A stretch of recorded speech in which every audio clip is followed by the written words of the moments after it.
Cincinnati has taken center stage when it comes to developing the riverfront, and now Covington is looking to make a splash. As Local 12's Angenette Levy shows us, they have some ideas that would do just that. Hi, Angenette.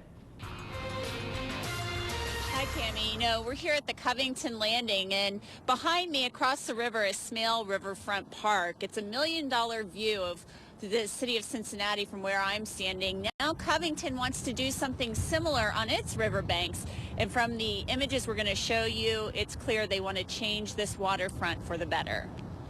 There isn't a lot to see at the foot of the Roebling Suspension Bridge, except for a gaggle of Canada geese, but that could change in a couple of years. This project in particular has been very exciting. Ryan Geismar is a landscape architect for Human Nature. He's been working on some concepts for the riverfront with officials in Covington.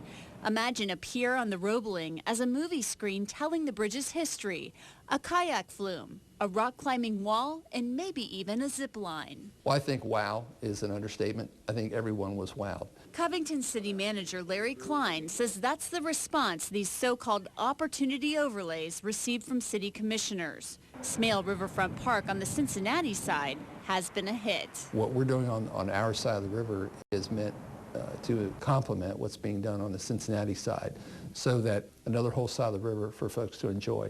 In no way is what we're doing competing with them. Imagine this gateway at the entrance to the Covington Landing, or these water features. The riverfront is a blank canvas. The possibilities endless. To begin to shape this region, the city, as a hub for recreation, for active living, I mean, that's about as meaningful as it gets in my career.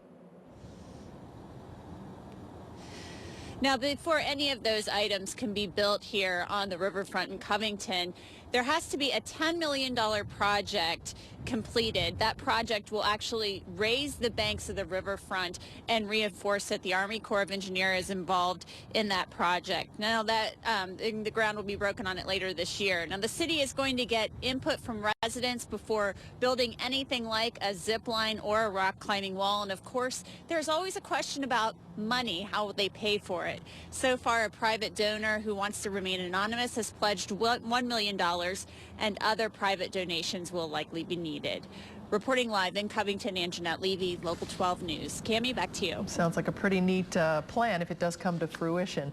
Angenette, thank you. The ideas will be presented to a group of business leaders tomorrow night.